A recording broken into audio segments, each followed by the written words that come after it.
What if you spent 20 years searching for your mother, only to discover you had loved the wrong woman for 14 of them? And what if, buried beneath the ruins of a war that stole everything from you, there was still a fragile mother who had never stopped whispering your name into the dark? The child lost to war. In April of 1975, the sky over Vietnam was heavy with smoke and fear. The war was breathing its final, ragged breaths, and yet its last days would carve deeper wounds than the years before it. In the small rural district of Toi Lai, where rice fields met narrow dirt paths and children once ran barefoot beneath the sun, a 5-year-old girl named Le Thi Mai Huong held her mother's hand for the last time. The world around them was trembling, helicopters beating the air, trucks roaring down the roads, and crowds of families desperate to outrun the collapse of a country they still called home. For many Vietnamese children of mixed heritage, especially those fathered by American soldiers, danger carried a sharper edge. They were no longer seen as innocent, they were vulnerable, they were targets, and they were taken. Among more than 3,000 children airlifted out of Vietnam during those final weeks, Mai Huong and her little brother, barely 2 years old, were placed into a white vehicle by the woman who had raised them, a woman who told them everything would be all right, who whispered that she would come for them soon. She had no idea she would never see them again. They had no idea that this farewell would become the silent fracture defining the rest of their lives. Inside that white car, the two children clung to each other, their tiny fingers gripping tightly as the world outside blurred into the distance. They cried until their voices broke, and somewhere on the side of the road, a mother stood watching, her body shaking, her tears falling into the dust as the vehicle took her children farther and farther away, disappearing into a future she could no longer reach. Australia was green, bright, and foreign. The siblings were adopted quickly, absorbed into a new world of strange food, unfamiliar language, and an overwhelming loneliness that pressed against their chests every night.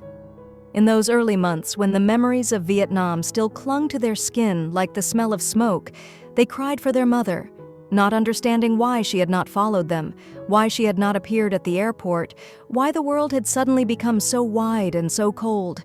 6 months later, when English began to shape itself on her tongue, little Huong gathered the courage to ask about her mother, and that was when her adoptive father, stern, distant, carrying secrets in his eyes, told her the words that cut through the innocence still left inside her. "Your mother is dead." But she remembered the goodbye. She remembered the warm hand letting go. She remembered the white car. A child does not forget the last time she sees her mother. And so she held on to a quiet defiance, a quiet hope, even as life carried her from Australia to Tanzania, even as she learned to smile through loss, even as she grew into a young woman who carried the silent hardness of abandonment in her bones. At 15, she found the letters, hidden, yellowed, trembling with truth. Letters her mother had written after the children were taken, letters begging for news, letters asking if her children were healthy, cold, hungry, alive, letters the adoptive father never sent back. And with those letters, something inside her cracked open. A decade later, she returned to Vietnam, armed with nothing but her memories, her mother's fading handwriting, and the hope that her heart had never fully surrendered. When she stepped into the narrow alley of her childhood, neighbors gasped, "Mai Huong! Mai Huong!" Even the land remembered her. And when she saw the woman who claimed her, silver-haired, frail, crying, she collapsed into her arms, believing she had finally come home. But fate, it seemed, was not done rewriting her story. The mother who wasn't, and the truth that broke everything. For 14 years, the woman she embraced that day, the woman she wept with, forgave, and clung to, played the role of mother. They lived together under the same roof. They cooked meals side by side. They slept through humid southern nights with the faint smell of the river drifting through their open windows. And for a while, it felt real. It felt like healing. It felt like what she had crossed continents to find. But gradually, small cracks began to form in the fragile peace they had built. Jealousy, possessiveness, demands for money wrapped in tears. The kind of manipulation that does not appear all at once but rather slips through the door quietly, wearing the disguise of affection. 3 times she tried to escape, disappearing for months at a time, yet the woman always called, crying, pleading for her return. And because the little girl inside her still longed for a mother, she always forgave her. But love built on false ground has a way of sinking. During TED of 2018, exhausted and emotionally bruised, she left once more, intending to disappear for good. Then came the message, strange, unexpected, almost cruel in its simplicity. Ho Thi Ich is your real mother. At first she dismissed it. Who would dare to play with something so sacred? But when she handed the phone to her cousin to translate, she watched the color drain from her face. The call lasted over an hour, and when it ended, the cousin's voice trembled. "You're not my cousin," she said softly. "And that woman, she is not your mother." Then came the photo, a young woman she had never seen before, yet bearing features that mirrored her own. The sister who had gone missing as a baby, a sister raised in another life, a sister who called someone else mother. The truth was no longer a whisper in the dark. It was a wave crashing through her chest. The woman she had trusted for 14 years had stolen her from a mother who had been too weak, too sick, too terrified that she might die and leave her baby orphaned, a mother who had only asked a friend to help care for her child, a friend who vanished with the baby, taking her across oceans into the hands of foreign adoption agencies, into a childhood carved by distance and loss. When the truth reached the real mother, a frail woman weighing barely 35 kilograms, she broke, along with her daughter. They traveled through the night to Vung Tau, 10 relatives carrying decades of grief in their hearts. And when Ho Thi Ich stepped into the room and saw the daughter she had lost at 3 months old, time collapsed around them. She didn't rush forward. She didn't scream. She simply reached out, her hands trembling, and whispered the kind of cry that can only come from a lifetime of mourning. The reunion was not loud. It was not dramatic. It was soft, fragile, aching, 2 souls recognizing each other in the way only a mother and child can. She listened as Ish revealed the truth, the illness, the weakness, the disappearance, the endless search. "Now that I've found you," she whispered, "I can die happy." In that moment, everything inside her changed. The ache that had followed her across continents, the confusion that had shaped her identity for decades, the wound she had carried like a shadow, all of it began to soften. For the first time, she felt what she had never truly felt before, a love that asked for nothing, a love that held no conditions, a love she had waited her whole life to receive. And yet, her story of belonging was still only halfway written. A journey across oceans to find a father who never knew.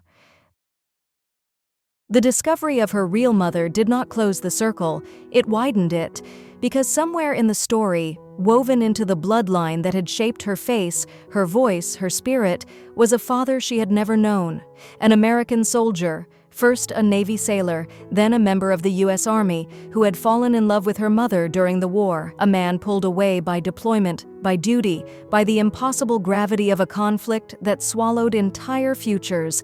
A man who never knew his daughter had survived, let alone that she had been taken across the world. With the rise of social media and ancestry websites, fragments of the past began to reassemble. In 2020, she found a niece, Cassie, whose grandfather was her father. Cassie recognized her immediately. "I knew it had to be true," she said.